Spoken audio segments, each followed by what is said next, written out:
2022 saw another big year in American politics, from the midterms to the rise and fall of Donald Trump, January 6 hearings and a number of social and economic issues. So what is Joe Biden's scorecard for the year and what can we expect in 2023? Joining me now live is Professor Joe Siracusa, political analyst at Curtin University. Good to see you. Thank you for joining us. What do you see as being the key issues last year and how did Joe Biden handle them? Happy New Year, Danica. Look, Joe Biden had a very interesting year. Before the midterms, most Americans didn't like him or approve of him, and 87% of Americans thought he was taking them in the wrong direction. After the midterms, which he secured it in the Senate and lost the House, the majority of Americans still didn't like him, and 76% of Americans thought he was heading in the wrong direction. So he's kind of a bit of a mystery here, but he did just enough to survive and to derail his detractors from dumping him in 2024. So the Democratic Party, for good or ill, is stuck with Joe Biden for 2024, unless he has a severe health issue. The man is 80 years old now, but he seems to be doing all right. And so I think in terms of domestic policy, I think Biden probably gets a C minus. I mean, I think the January 6th committee hearings went on too long. It didn't accomplish very much, continued to divide the American people, which is no good at all. Now, in the area of foreign policy, we had a war in Ukraine, which may have been stopped before February 24th. We had the demise of policies in Afghanistan. Actually, it's my pet peeve. He's so little. I mean, he could have just stayed in Afghanistan for a while longer. Instead, President Biden turned his back on Afghanistan, and now 20 million Afghan women and girls have been denied an education, workplace, and all the rest of it. And so they've been returned to the Stone Ages. That's absolutely unacceptable for people who are claiming that human rights are the essence of their foreign policy. We have nuclear threats from Russia, which is probably serious because they like the idea of tactical nuclear weapons. Iran is on a war footing. North Korea is more on a war footing. And China will go to war over Taiwan if we make a move in that direction. So I think the president's foreign policy is a D minus. His domestic policy so far has been a C minus. He hasn't done very well, but he's done just enough to survive. Interestingly, last year and this year, I don't expect to see much of Donald Trump. I mean, yes, he controls a lot of the apparatus of the Republican Party, but I think in the last year he's become a bit of a punchline between the launch of his 2024 campaign and now all he's done is launch digital trading cards. I mean, that's not very much. And he's looking at all kinds of legal problems, none of which is going to exclude him from politics. But I think the majority of Americans, good Americans who want to vote Republican or conservative or whatever, they just don't want a person with all that kind of baggage. So they might turn to Ron DeSantis or somebody else.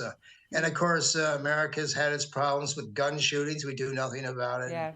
We have the haves and the have-nots, which we do nothing about. So, you know, America must look like a basket case to a lot of people in Australia. And in some areas, they can't do much or won't do much, and I couldn't tell you why. All right. Well, where does that leave, I guess, the state of US politics as we head into 2023, but also for Donald Trump? What sort of a year do you think he will have? Well, Trump's going to have to rally the troops. Not only is he has to re-engage the base, he's going to have to persuade moderates and independents that he's trustable. I think he's now about 77, 78 years old, so he's going to have to persuade his younger opponents to back off. There are a number of really good analysts in the United States and politicians who think that anybody can beat Trump in the primaries right now because he's that unattractive. So you know, he's going to need a little bit of luck to get going in 2024. I don't know. I don't think he could actually win against Biden. He lost by millions of votes the last time. So, but Trump is going to be an alternative to Americans who are looking for a way forward.